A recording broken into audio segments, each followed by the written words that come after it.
My father and I...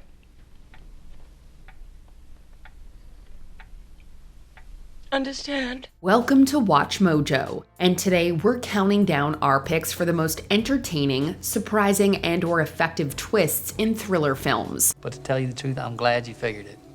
Because I have been dying to tell you. Spoilers ahead for the following plots. Number 30, Glass the supervillain, Unbreakable. After a train accident, David Dunn comes to understand his superhuman qualities. M. Night Shyamalan's Unbreakable loves to change your understanding of what a superhero story can be. I believe comics are our last link to an ancient way of passing on history. The Egyptians drew on walls. Countries all over the world still pass on knowledge through pictorial forms. I believe comics are a form of history. This includes setting up a villain like Elijah Price. In the end, Samuel L. Jackson's character reveals that he caused the crash. So many sacrifices just to find you. Jesus Christ. It's yet another entertaining surprise in another great Shyamalan film. Assuming his alter ego as Mr. Glass, the antagonist shows that he's more ruthless and twisted than anyone could have imagined. In a comic, you know how you can tell who the arch villain's going to be? He's the exact opposite of the hero. And most times they're friends like you and me. It would take many years and a sequel to see these characters again. While the follow-up story might not be as satisfying, this initial twist hasn't lost any of its power. Number 29, Duped, Body Heat. Jesus, did Beverly see you? I waited until I saw her leave. Please don't be angry.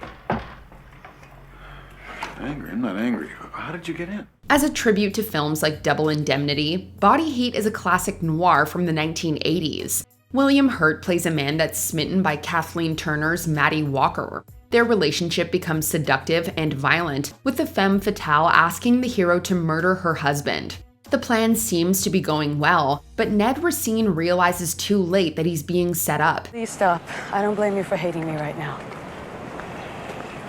You have really done it, Maddie. You really have. His would-be partner then fakes her death and frames the protagonist. Maddie!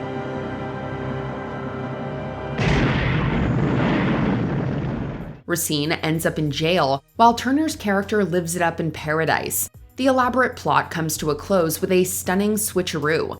By the end, you start to think twice about trusting anyone. Number 28, Curtis's History, Snowpiercer. The passengers on the Snowpiercer train are just trying to survive. With limited resources, the people at the back of the train struggle to stay alive. His own starvation nearly led him to kill his friend Edgar at one point. In one scene, Chris Evans' character, Curtis Everett, reveals a dark memory involving a mother and a baby. I had never seen anything like that. It's both horrifying to know and something to put the journey into perspective. Just when the details about food get grim, the tale of desperation proves to be more personal. It's certainly among the more memorable and wild twists in this thrilling sci-fi movie. The next best solution is to have individual units kill off other individual units. From time to time, we've had to stir the pot, so to speak. Number 27, Who Hired the One-Armed Man? The Fugitive. For this Harrison Ford project, the actor plays a man accused of killing his wife. It's a judgment of this court that you be remanded to Illinois State Penitentiary at Menard. The plot follows him on the run, trying to figure things out, and looking for a one-armed man. It's a fun thriller that's carrying a much more intriguing secret. When he discovers the truth, Richard Kimball learns about the involvement of his friend, Dr. Charles Nichols. You never give up, Richard, do you? You never give up! This makes the ending confrontation all the more satisfying. The acting only enhances the final act, with the protagonist dishing out some much-deserved payback. Nichols engineered the scheme and couldn't have imagined Kimball finding him out. They killed my wife. I know it, Richard. I know it. Number 26, Split Personality, Primal Fear. The third act of this legal thriller contains a disturbing surprise. After Aaron Stampler's trial, he reveals that he's anything but innocent or easily misunderstood. It turns out that he's a much more sinister character with other motivations. His split personality deceives everyone, with the real teenager faking everything in order to win. You was looking so happy just now, I was thinking, But to tell you the truth, I'm glad you figured it. Because I have been dying to tell you. Edward Norton and his performance help to convince the audience of this major secret. You're good. You are really good. Yeah, I did get caught though, didn't I? Taunting his defense attorney, Stampler gives a remarkable confession that no audience member will soon forget. His last scene shows that he could easily rival any Marvel supervillain. There never was a Roy. Jesus Christ, Marty, if that's what you think, I am disappointed in you. I don't mind telling you. There never was an Aaron. Number 25, Judy's death. Vertigo. Scotty Ferguson tails his friend's wife Madeline and falls for her, but the woman's death haunts him. His grieving process involves finding an identical woman named Judy. The story only becomes more unexpected from there, with Ferguson realizing he's been duped. Right there. We stood there and I kissed her for the last time. And she said, if you lose me, you'll know that I love you. The detective pieces together the plot and revisits the scene of the crime. After a kiss, a scared Julie falls out of the infamous bell tower. Her demise mimics the one from earlier in the film. With this final twist, the master of suspense shows that not all relationships can last. Leave it to Alfred Hitchcock to send you away in shock.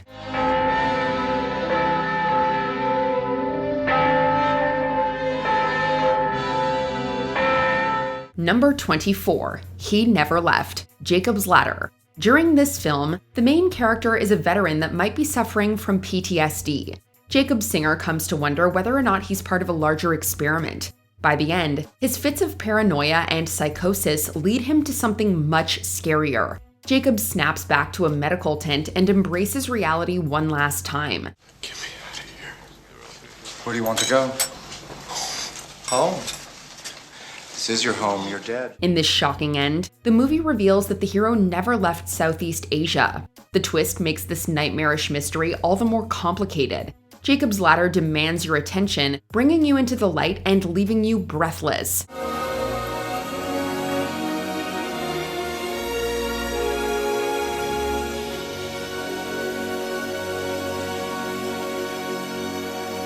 Number 23, Sister, Daughter, Chinatown. Mr. Gittys,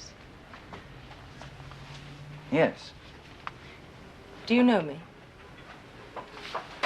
Well, I think I would have remembered. In one of the best mysteries ever, Private Eye Jake Gittes unravels a sinister plot in Los Angeles. The tale of murder and intrigue leads him to Evelyn Mulray and her toxic family history. Did you get married before or after Mulray and your father sold the water department? Noah Cross is your father, isn't he? Yes, of course. When the question about Mulray's sister comes up, the detective wants a straight answer. This twist reveals that the family tree is much more complicated. Setting up a thrilling conclusion, this piece of information is nothing short of unforgettable. She's my sister and my daughter. It's a deeply upsetting revelation that explores the murky depths of humanity. Chinatown makes the viewers unsettled, leaving them on the edge of their seats. Number 22, Doubles, The Prestige. In this Christopher Nolan film, two magicians enter a deadly competition to one-up each other. Man's reach exceeds his imagination. Alfred Borden is later hanged for the drowning of Robert Angier. Given the filmmaker's knack for twists, this story is anything but an open and shut case. You always were the better magician. We both know that. But whatever your secret was, you have to agree. Mine is better. It ends up that both men have been living something of a double life. While Borden did his act with a twin, Angier found a way to clone himself with Tesla's machine. Their daring and dedicated efforts eventually led to their downfall. Pushing these characters to the limit, Nolan saves the extent of their deceits until the climax. But if you could fool them, even for a second, then you can make them wonder. Number 21, Basement Dwellers, Parasite. Throughout this South Korean thriller, you're enjoying the ride as a working-class family takes over a rich household. Director Bong Joon-ho then decides to shake things up a bit. The former housekeeper comes by one night, opening up a world of pain for everyone involved. It turns out there's an unexpected guest underneath the home.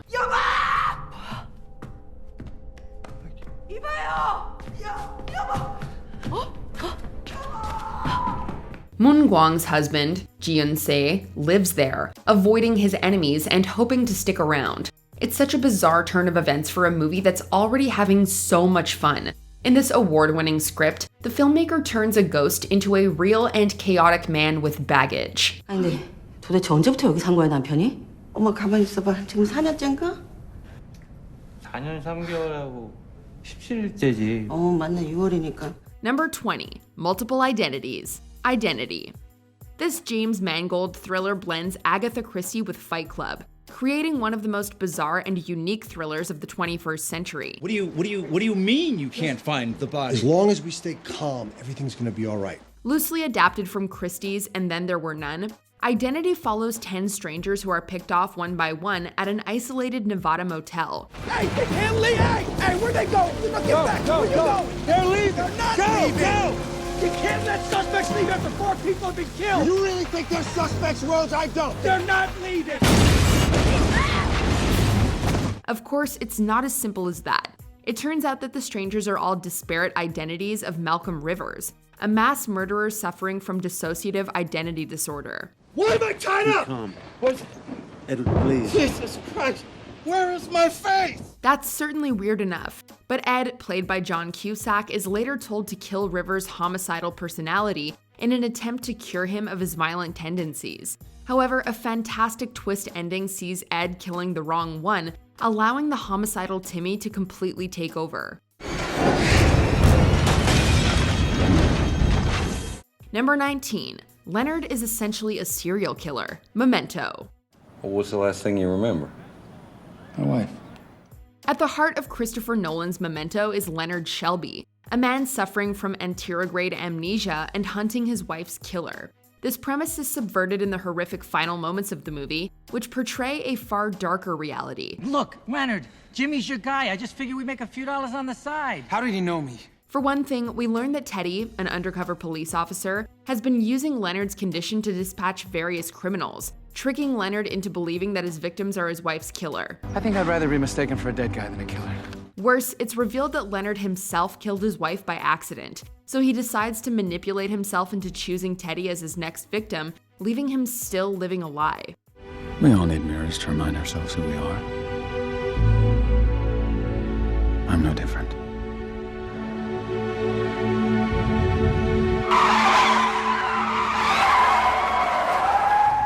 Number 18. Detective Vic's involvement. Searching.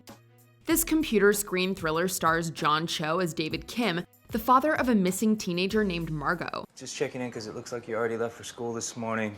Also, what time did you get in last night? With the official investigation proceeding slowly, David decides to log into his daughter's laptop to look for clues. In the end, we learn that the truth has been covered up by the detective assigned to the case. I got a phone call. And who was calling? My son. In reality, Detective Vic volunteered, as she wanted to cover up her son's involvement in the supposed death and disappearance of Margot. He said there's a girl down there. I accidentally pushed a girl down there. She also turned an ex-convict named Randy Kartoff into a fall guy and potentially murdered him. And there she is. We are getting a closer look now. Luckily, everything turns out okay for David, as Margot is later found injured but alive at the bottom of a ravine. Number 17. Jigsaw was in the room. Saw. The opening minutes of Saw certainly make an impression. Two men wake up chained to a dilapidated industrial bathroom with a bloody corpse lying between them. Fun stuff. We also learn that the Jigsaw killer likes to watch his victims, and while we know deep down that Zepp wasn't Jigsaw, we certainly weren't expecting the corpse to be. At the end of the movie, the corpse rises from the floor and reveals himself to be Jigsaw right before locking Adam in the bathroom. It's a massive shock that reinforces the true depravity and psychopathic methods of Jigsaw. While the Saw movies would decrease in quality, that final game over is legendary stuff.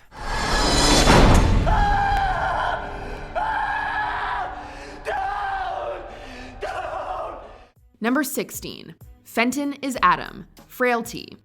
Serving as Bill Paxton's directorial debut, Frailty stars Matthew McConaughey as Fenton Meeks. I know who the goddamn killer is. Fenton tells an FBI agent that his brother Adam is behind a slate of killings, having been brainwashed by his fanatically religious father, who claims that God has ordered him to kill demons disguised as humans. Demons are taking over the world. Adam? I can't destroy them all. They're everywhere. Flashbacks proceed to show audiences the killings and the deteriorating relationship between Fenton and Adam. However, a twist ending reveals that the adult Fenton is actually Adam, and that he seems to actually sense demons. And I got you. Maybe. But that's not gonna bring your mother back, is it? He proceeds to murder the FBI agent for being one, as the agent had killed his own mother. You didn't think anybody knew about that, did you? God knew. That's why he sent me. We don't know what's more shocking, the fact that Fenton is actually Adam, or that all the demon malarkey seems to be real. Number 15, Teddy/Andrew killed his wife, Shutter Island. Movies love to utilize the protagonist actually killed their wife twist, don't they? Throughout Shutter Island, we watch as U.S. Marshal Teddy Daniels investigates the disappearance of a mental patient. What's in there? More patients? But when Teddy enters the lighthouse, everything changes. We learn that Teddy is actually Andrew Latis, an institutionalized man who killed his wife after she murdered their children. Your wife drowned them at the cabin by the lake. And here, the little girl, the one you dream of every night. We never had a little girl. The one who tells you over and over that you should have saved her. As if filicide and uxoricide weren't dark enough, we also learn that the girl Latis dreams about is his murdered daughter, proving that his mind has been irreparably damaged and racked with guilt. Furthermore, Latis becomes aware and conscious enough to plan for his own lobotomy. Shutter Island is a bleak experience start to finish. Which would be worse? To live as a monster? Or to die as a good man?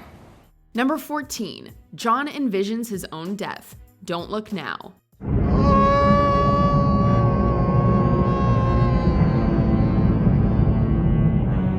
In this psychological thriller, a grieving husband and wife travel to Venice following the tragic death of their daughter. While in Venice, they learn that their deceased daughter is attempting to contact them from the other side. Please, fetch him back. Let him not go.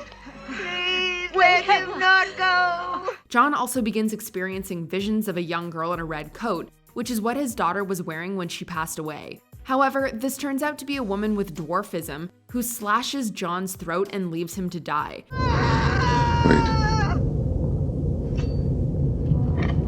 While dying, John realizes that the visions he was experiencing were actually haunting premonitions of his impending murder.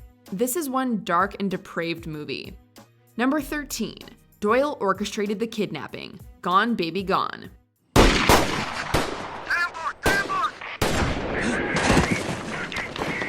This mystery thriller directed by Ben Affleck follows Detective Patrick Kenzie as he searches for a missing 3-year-old Amanda. The legendary captain of a unit dedicated to children stepped down today in the aftermath of controversy. He was granted the dignity of early retirement with the humiliation of half a pension. Morgan Freeman plays Captain Jack Doyle, who goes into early retirement following a botched exchange in which it's believed that Amanda was killed. But following later events, the detectives visit Doyle at his home and discover that it was he who kidnapped Amanda.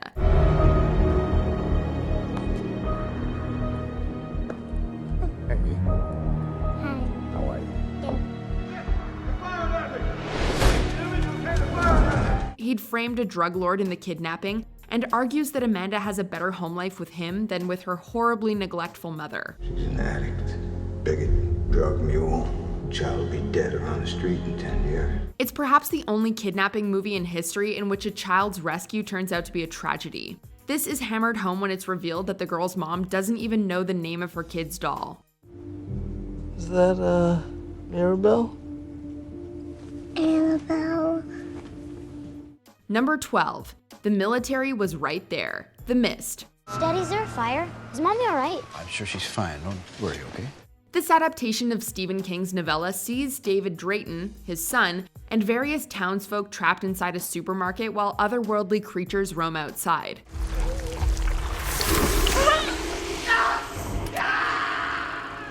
In the climax, David and a group of friendly people say screw this and strike out on their own. However, they soon run out of gas, and rather than suffer painful deaths, they agree together to take their own lives. David kills them all, including his son Billy. When he leaves the truck to be eaten by the monsters, he makes an even scarier discovery. The military was literally right behind them. If they'd waited just 2 more minutes, they would have been saved. It's one of the darkest twists in movie history. Number 11. Amy framed her husband. Gone Girl. I thought we weren't going to be that couple. Gone Girl isn't your grandmother's murder mystery. The first half of the movie plays out like a typical crime drama as Nick Dunn searches for his missing wife and is falsely accused of her murder. However, the movie does a complete 180 halfway through when it reveals that a jealous Amy intricately framed her husband after learning of his affair. Nick and Amy will be gone, but then we never really existed. The twist not only works incredibly well as dramatic story development, but it also strengthens the movie's morose themes regarding manipulation and abusive relationships. Gone Girl goes from a relatively conventional murder mystery to a haunting first-hand account of a cunning sociopath. And you know what? That's even scarier. So Nick, how does it feel to have your wife back? That's fantastic. Number 10. Betty, Diane, Rita, and Camilla. Mulholland Drive. Mulholland Drive? That's where I was going. This surreal David Lynch mystery follows aspiring actress Betty Elms and car crash survivor Rita, who suffers from amnesia. What is it? Diane Selwyn. Maybe that's my name. When Rita remembers the name Diane Selwyn, they try to find her, and the story then goes full David Lynch. Betty looks exactly like a struggling and depressed actress named Diane Selwyn. Diane had an affair with famous actress Camilla Rhodes, who looks exactly like Rita. You got the money? I sure do. At the end of the film, Diane hires a hitman to kill Camilla and kills herself, which means her body is the corpse that Betty and Rita discovered earlier in the film.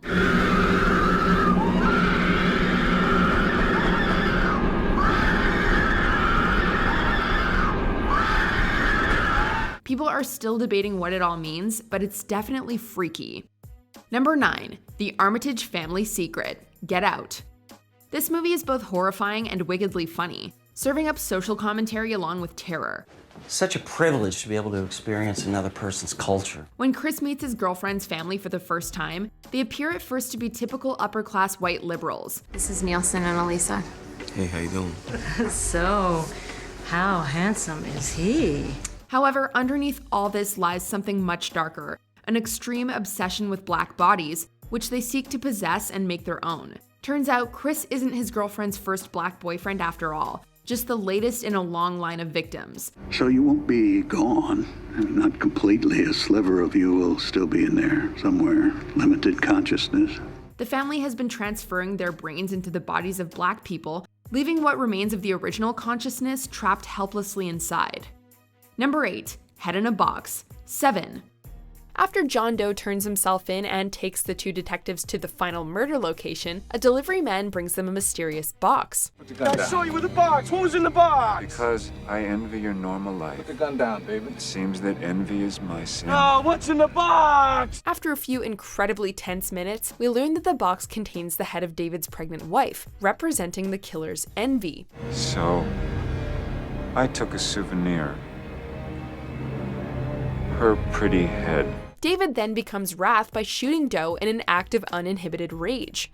John Doe wins, David goes insane, and Somerset can only look on in defeat. While the movie is absurdly dark, this final twist somehow ratchets the depravity to 11, reinforcing the idea that humanity is inherently flawed. No! Just throw it all away, you know. No! She begged for her life, Detective. Shut up! She begged for her life. Shut up. And for the life of the baby inside of her. Number 7. Soylent Green is People. Soylent Green. Like Norman Bates being Mother, the fact that Soylent Green is made from people is not a surprise to modern audiences, but that doesn't make it any less impactful. Soylent Green is people! In this dystopian society, a green wafer called Soylent Green is created, said to be a highly nutritious food source created from plankton. However, we later learn that Soylent Green is actually made from human remains, as humans are a great source of protein for a starving society. It's a horrifying reveal, but it also fits perfectly with the movie's themes of overpopulation, resource management, and climate control. It's a much-needed slap in the face that remains relevant and disturbingly prophetic nearly half a century later. How could I ever imagine? Number 6. Kaiser Soze Gets Away, The Usual Suspects. Containing one of the most famous twist endings in movie history, The Usual Suspects sees Verbal Kint telling the story of his criminal gang and their leader, the mysterious Kaiser Soze. Verbal, you're not telling us everything. I know you know something. I told the DA everything I know. Soze is a near mythical figure for the police, an elusive yet powerful crime lord who remains under mystery and shadow. You think he's Kaiser Soze? I don't know, Verbal. Kaiser Soze's a shield, or like you said, a spook story. Of course, what they don't know is that he's literally sitting right in front of them. In the famous twist ending, it's revealed that Kint and Soze are one and the same, and Soze simply walks out of the police station after posting bail. He successfully toyed with and fooled the cops, remaining several steps ahead of them all the way. Tell me you got the cripple in there from New York. Yeah. He mentioned Kaiser Soze. Who?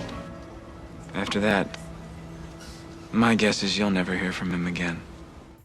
Number 5. Malcolm was dead the whole time, The Sixth Sense. At the beginning of the movie, child psychologist Malcolm Crowe is shot by a psychotic former patient. Since it appears as if he's recovered, our minds are shattered when it's revealed that he has been dead the whole time. I see dead people. It's certainly a dark realization to find that the protagonist is a ghost, but it's still an ultimately happy ending when Crowe is sent to heaven after rectifying his failures. 2 years later, the others would provide another brilliant ghost-centric twist by revealing that the family are the actual ghosts haunting the house.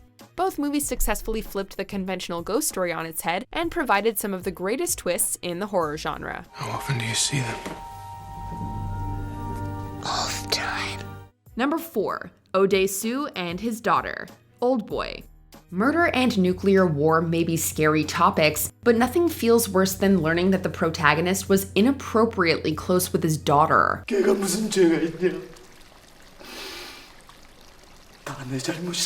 movie opens with Dae-soo being kidnapped and imprisoned for 15 years.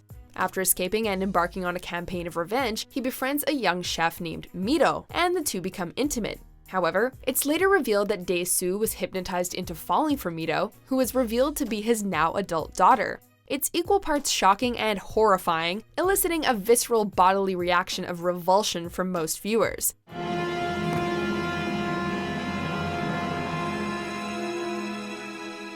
Number 3. Norman is the mother / the killer. Psycho. Psycho has perhaps one of the greatest twists in cinematic history. Throughout the movie, we believe that Norman Bates is nothing but a repressed man-child who protects his domineering psychotic mother. Well, a boy's best friend is his mother. However, the famous ending reveals that his mother is long dead and that Norman is the true psychopath. After killing his mother and her boyfriend out of jealousy, he took on the persona of his mother to alleviate his loneliness and guilt, and he uses this persona to murder those he feels attracted to. The twist made Norman one of cinema's most iconic villains, and left 60s audiences with the fear that danger could be lurking anywhere and behind any facade. They'll see, and they'll know, and they'll say, why, she wouldn't even harm a fly. Number 2. Tyler Durden. Fight Club. This adaptation of Chuck Palahniuk's seminal novel sees the depressed, aimless narrator finding purpose thanks to the unconventional philosophies of the enigmatic Tyler Durden. You know why they put oxygen masks on planes? So you can breathe. Oxygen gets you high. Tyler gathers an anti-consumerist, anti-corporate gang called Project Mayhem and makes a dastardly, James Bond villanesque plan: destroy the nation's credit card records to erase all consumer debt. Who are you talking to? Shut up. Later, of course, we discover that Tyler Durden never existed. He was a figment of the narrator's imagination, used to enact his deepest desires. You show me a sensitive side, then you turn into a total asshole. Is that a pretty accurate description of our relationship, Tyler? We have just lost cabin pressure. What's scarier is that Tyler sort of wins. Yes, he dies from the narrator's faux attempt to kill himself, but he also succeeds in his plan to blow up buildings that house credit card records. You met me at a very strange time in my life. Before we continue, be sure to subscribe to our channel and ring the bell to get notified about our latest videos. You have the option to be notified for occasional videos or all of them. If you're on your phone, make sure you go into your settings and switch on notifications. Number 1. Apes have taken over Earth. Planet of the Apes. That Bright Eyes is remarkable. He keeps trying to form words. You know what they say, human see, human do. While Planet of the Apes is a long-running franchise, nothing beats the original's twist. After landing on a planet ruled by sentient talking apes, Taylor escapes from their grasp, only to come upon a half-buried Statue of Liberty. He discovers that he was on Earth all along, and that modern humanity had wiped itself out in some kind of nuclear war. I'm home. All the time it was. We finally really did it. It's not only a devastating ending that caps the story in theatrical fashion, but also a dismaying comment on the Cold War and the possible future of humanity. It's not as dramatically relevant as it once was, but it's still a distressing ending that captures the fears of its time. You maniacs! You blew it up! Oh, damn you! God damn you all to hell! Did we forget another surprise from your favorite thriller? Let us know in the comments.